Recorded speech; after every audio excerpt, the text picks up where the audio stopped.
Good morning, children. Let us start the lesson. I will do it. Okay, I will do it. This is the lesson about Narayana Murthy. This is the lesson about Narayana Murthy. Okay, he is a CEO of Infosys company. అంటే Infosys కంపెనీని start చేసింది నారాయణమూర్తి గారమ్మ. ఈ lesson మనకి రాసింది ఎవరు అంటే ఆయన wife Sudha Murty. Let us know something about Sudha Murty. Okay, ఈ సుధామూర్తి గారు వైఫ్ ఆఫ్ నారాయణమూర్తి అనమాట. తను ఒక సోషల్ వర్కర్ అండ్ ఆథర్. తన్ని మీరు టీవీలో అది ఎక్కడైనా చూసింటారు. వెరీ సింపుల్ పర్సన్ తను అంత ప్రాపర్టీ అంత వెల్త్ ఉన్నా కూడా చాలా సింపుల్ పర్సన్. తను అందరికి హెల్ప్ చేసేవాడు, సోషల్ వర్కర్గా ఉన్నారు. ఓకే, అండ్ తన ప్రొఫెషన్ని తన కెరీర్ కంప్యూటర్ సైంటిస్ట్ అండ్ ఇంజనీర్గా స్టార్ట్ చేశారు. అండ్ తర్వాత ఇన్ఫోసిస్ ఫౌండేషన్కి చైర్పర్సన్గా ఉన్నారు. ఓకే, తర్వాత సెవరల్ ఆర్ఫనేజెస్కి తను హెల్ప్ చేశారు. ఓకే, డెవలప్మెంట్ ఎఫర్ట్స్కి అంటే ఆర్ఫనేజెస్ని డెవలప్ చేయడానికి దానికి హెల్ప్ చేసేవాళ్ళు. చాలా కర్ణాటకలో చాలా గవర్నమెంట్ స్కూల్స్లో కంప్యూటర్ అండ్ లైబ్రరీ ఫెసిలిటీస్ రావడానికి తనే కారణం, తనే ప్రొవైడ్ చేశారు కూడా. ఓకే, అండ్ నెక్స్ట్ తను Murthy classical library of India అని హార్వర్డ్ యూనివర్సిటీలో ఎస్టాబ్లిష్ చేశారు. ఓకే, తను computer science and composed fiction అనేది కూడా టీచ్ చేశారమ్మా. ఓకే, అండ్ ప్రజెంట్ స్టోరీ తను రాసిన one of her most successful స్టోరీస్లో how I taught my grandmother to read and write. Okay, తను రాసిన సక్సెస్ఫుల్ స్టోరీ, అలాగే తను how I taught my grandmother to read and other stories అనే దాంట్లోంచి ఇవ్వడం జరిగింది. ఓకే, మన నారాయణమూర్తి గారు ఎగ్జిక్యూటివ్ చైర్మన్గా ఉన్నారు ఇన్ఫోసిస్ కంపెనీకి. ఓకే, నెక్స్ట్ ఎగ్జిక్యూటివ్ వైస్ చైర్మన్గా గోపాలకృష్ణన్ గారు ఉన్నారనమాట. అయితే ప్రజెంట్ సీఈఓ ఆయన కాదు, విశాల్ సిక్కా అని ఆయన ప్రజెంట్ సీఈఓ. అయితే ఈ కంపెనీ నుంచి బయట నుంచి అవుట్ సైడర్గా వచ్చి అతను కంపెనీకి ఎండీ అండ్ సీఈఓగా ఉన్నారు. ఓకే, ఈయనకు ముందర ఎవరెవరు ఉన్నారు అంటే నారాయణమూర్తి గారు 1981 నుంచి 2002 వరకు ఆయనే సీఈఓగా ఉన్నారు. తర్వాత నందన్ నిలేఖని అనే అతను మార్చి 2002 నుంచి ఏప్రిల్ 2007 వరకు ఉన్నారు. తర్వాత గోపాలకృష్ణన్ గారు ఏప్రిల్ 2002 నుంచి ఆగస్ట్ 2011 వరకు. తర్వాత శిబులాల్ ఆగస్ట్ 2011 నుంచి జూలై 2014 వరకు. తర్వాత విశాల్ సిక్కా ఆగస్టు 2014 నుంచి ప్రజెంట్ వరకు ఆయనే విశాల్ సిక్కా గారే ఈ ఇన్ఫోసిస్ కంపెనీకి సీఈఓగా ఉన్నారు. ఈ ఇన్ఫోసిస్ కంపెనీ ఫౌండర్ ఎవరు? నారాయణమూర్తి గారు. Okay, now let us start the lesson. ఈ ఇన్ఫోసిస్ కంపెనీ ఐటీ కంపెనీస్లో అంటే ఇన్ఫర్మేషన్ టెక్నాలజీ సాఫ్ట్వేర్ కంపెనీస్లో థర్డ్ ప్లేస్లో ఉంది, థర్డ్ లార్జెస్ట్ కంపెనీ. దీని హెడ్ క్వార్టర్స్ వచ్చేసి ఎలక్ట్రానిక్ సిటీ బెంగళూరులో ఉందమ్మా. ఎలక్ట్రానిక్ సిటీ బెంగళూరు కర్ణాటక ఉంది కదా, అందులో ఇది వీళ్ళ హెడ్ క్వార్టర్స్ ఉంది, Infosys head quarters. Okay, I will do it అంటే నేను తప్పకుండా చేస్తాను. ఓకే, అతను ఏం చేశాడో చూద్దాం. ఇక్కడ పిక్చర్ కనిపిస్తుంది కదా, ఈయనే నారాయణమూర్తి గారు. Okay, he was short, he was sharp, he was the brightest boy in his class. His seniors used to ask him to solve their difficulties in science. He could have gone unnoticed in a crowd, but once you asked him questions related to physics or maths, there was a spark in his eyes. He could grasp theories of science faster than the speed of light. He came from a poor but educated family. His father was a high school teacher and avid reader of English literature.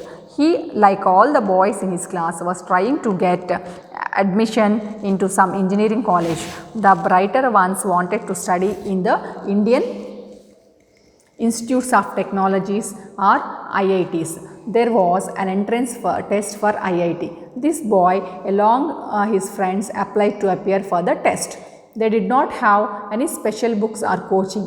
All these IIT aspirants would sit below the shade of a stone mandap close to Chamundi Hills in the sleepy town of Mysore.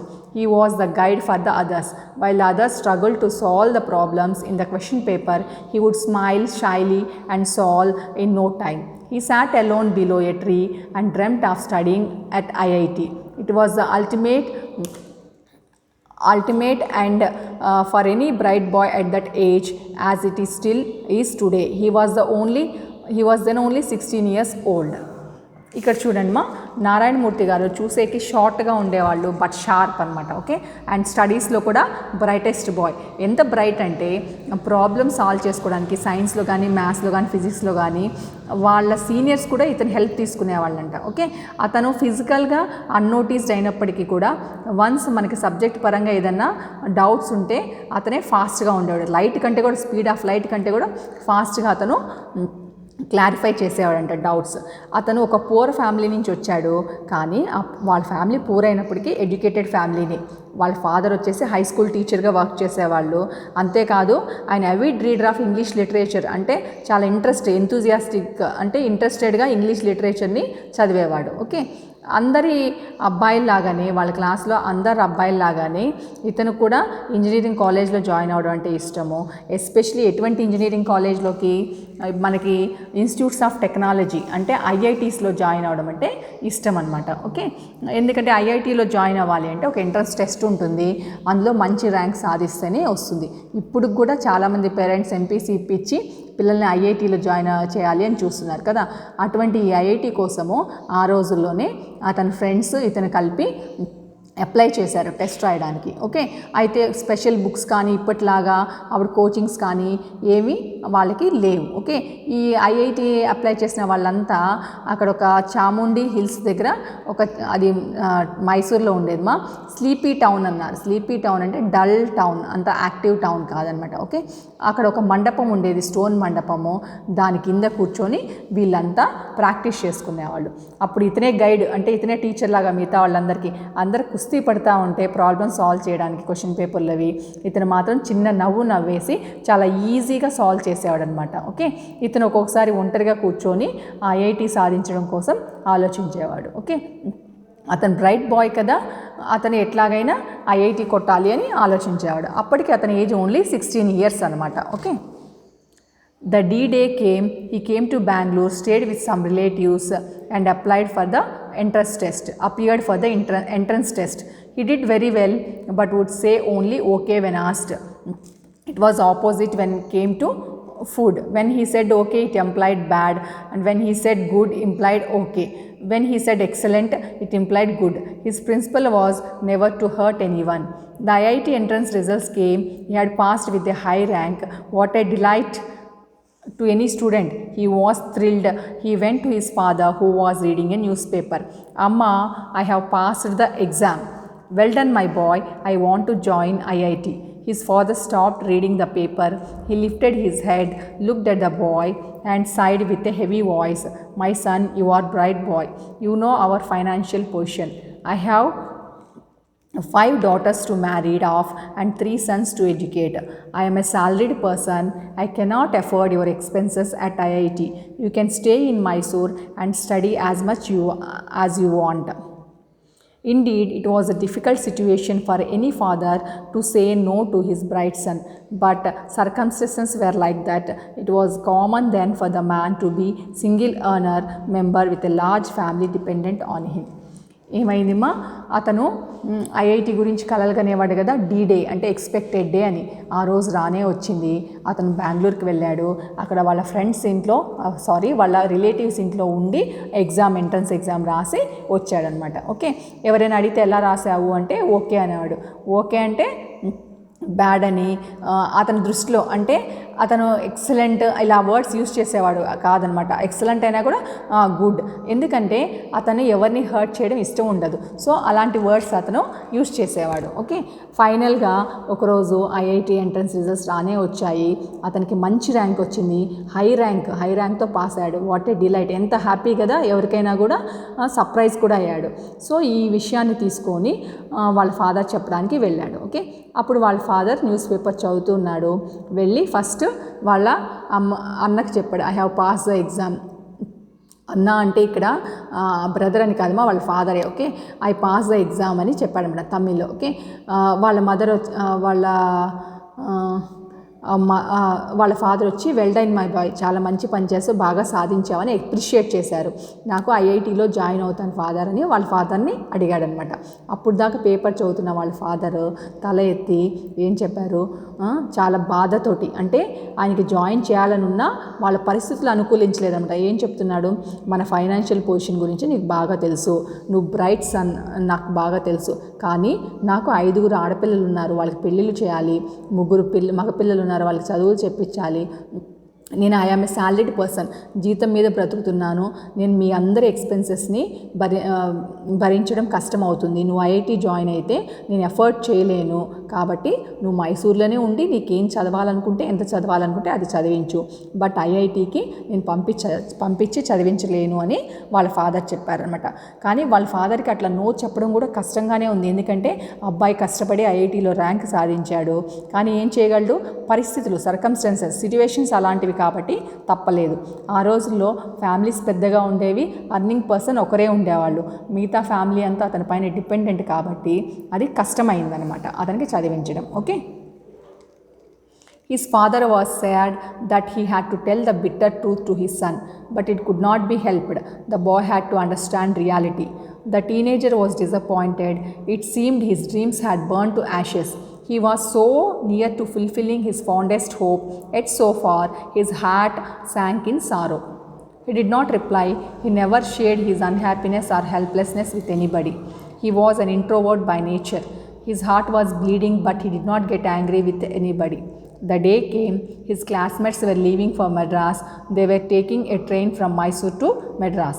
They have shared good years in school and college together. He went to the station to say goodbye and good luck to them for their future life.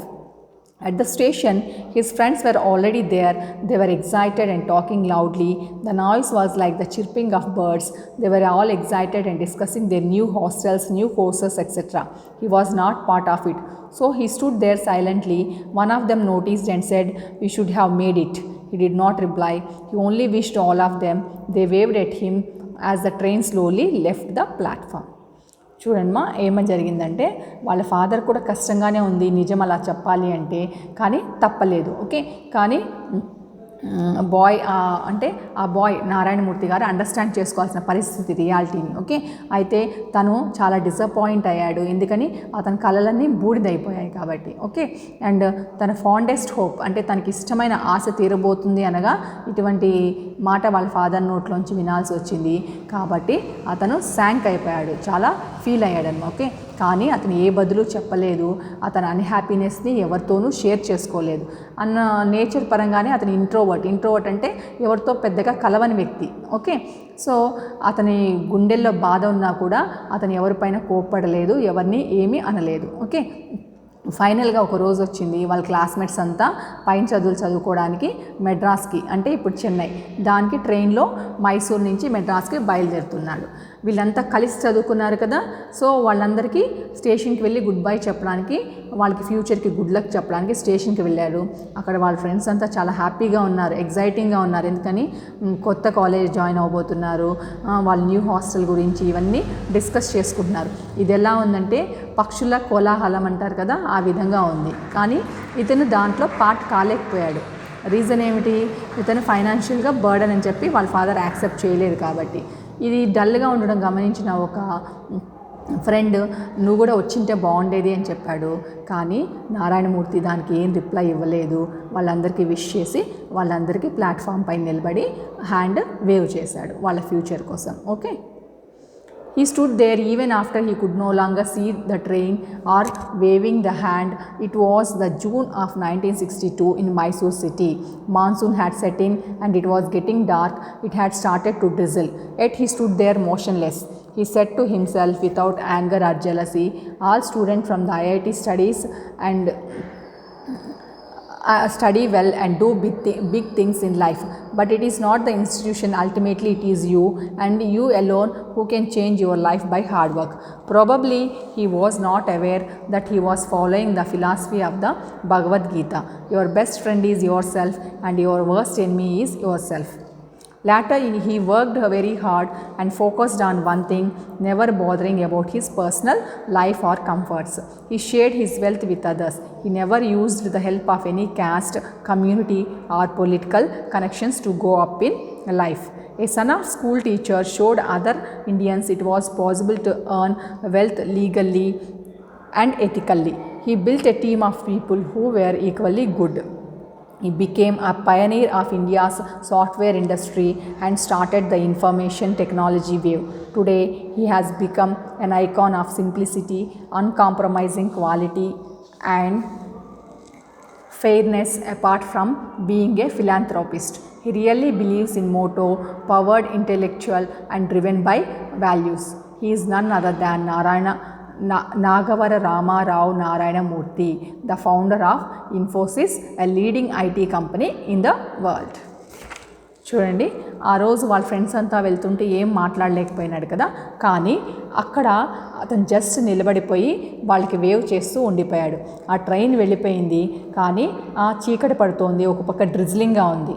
అది June 1962 అనమాట, June 1962. Okay, అయితే అక్కడ అతను అదే ఆలోచిస్తూ వర్షం పడుతున్నా ఆ చీకట్లో అలాగే ఉండిపోయాడు కదలకుండా. ఓకే, అప్పుడు అతను ఓదార్చుకున్నాడు. ఏమనుకున్నాడు, అది జెలసీ కాదు, లేకపోతే కోపము కాదు. అతను ఒక ఫిలాసఫీ ఫాలో అయ్యాడు. ఏంటంటే, all the students from the ఐఐటీస్లో చదివే పిల్లలు బాగా చదువుతారు, పెద్ద పెద్ద విషయాలు సాధిస్తారు, కానీ ఇన్స్టిట్యూషన్ ఒక్కటే ఏం చేయలేదు కదా, మనం కూడా దాని పార్ట్ కదా. ఎంత ఇన్స్టిట్యూట్ బాగున్నా కూడా మనం చదవలేకపోతే ఇన్స్టిట్యూట్ ఏం చేయలేదు కదా. కాబట్టి మన లైఫ్ని మనమే హార్డ్ వర్క్తో చేంజ్ చేసుకోవాలి అనే ఒక ఫిలాసఫీని క్రియేట్ చేసుకున్నారు. కానీ అతనికి తెలియదు, భగవద్గీతలో కూడా అదే చెప్పడం జరిగింది. ఏమని, your best friend is your self. మీకు మంచి స్నేహితుడైనా శత్రువైనా మీకు మీరే అని. ఓకే, సో ఆ తర్వాత అతను చాలా బాగా చదువుకొని హార్డ్ వర్క్ చేసి, ఓకే, అతని పర్సనల్ లైఫ్ కంఫర్ట్స్ గురించి కూడా అతను ఆలోచించలేదు.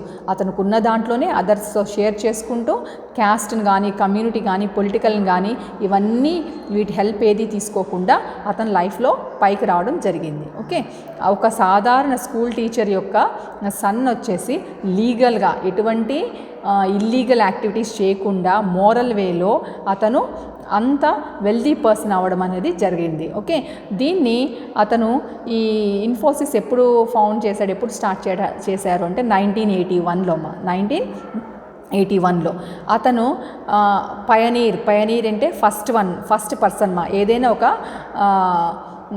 ఏమంటారు, ఏదైనా ఒకటి ఫస్ట్గా సాధిస్తే అతని పయనీర్ అంటారు. ఈ ఇండియా సాఫ్ట్వేర్ ఇండస్ట్రీలో అతనే ఫస్ట్ పర్సన్ అనమాట. ఓకే, ఈ టెక్నాలజీ వేవ్ని స్టార్ట్ చేసింది. ఓకే, అండ్ ఇతనితో పాటు ఇతనికి ఈక్వల్గా గుడ్ ఉండే పర్సన్స్తో కలిపి ఇతను స్టార్ట్ చేశాడు. ఈ పర్సన్స్ ఎవరంటే Nandan Nilekar, NS Raghavan, S Gopalakrishnan, SD Shibulal, వీళ్ళందరితో కలిసి అతను దాన్ని స్టార్ట్ చేశాడు. ఓకే, ఇతను ఒక సింబల్, మా సింప్లిసిటీకి సింబల్.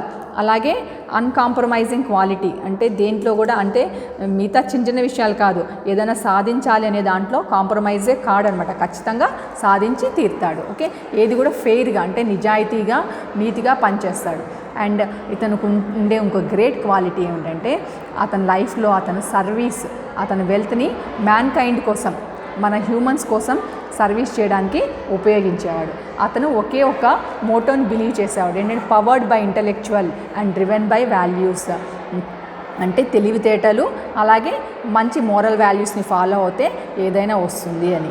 ఈ అబ్బాయి ఎవరు అంటే ఎవరో కాదు, నాగవర రామారావు నారాయణమూర్తి, ఇన్ఫోసిస్ కంపెనీని ఫౌండ్ చేసిన అతను. ఇది ఇప్పుడు కూడా present leading IT company in the world.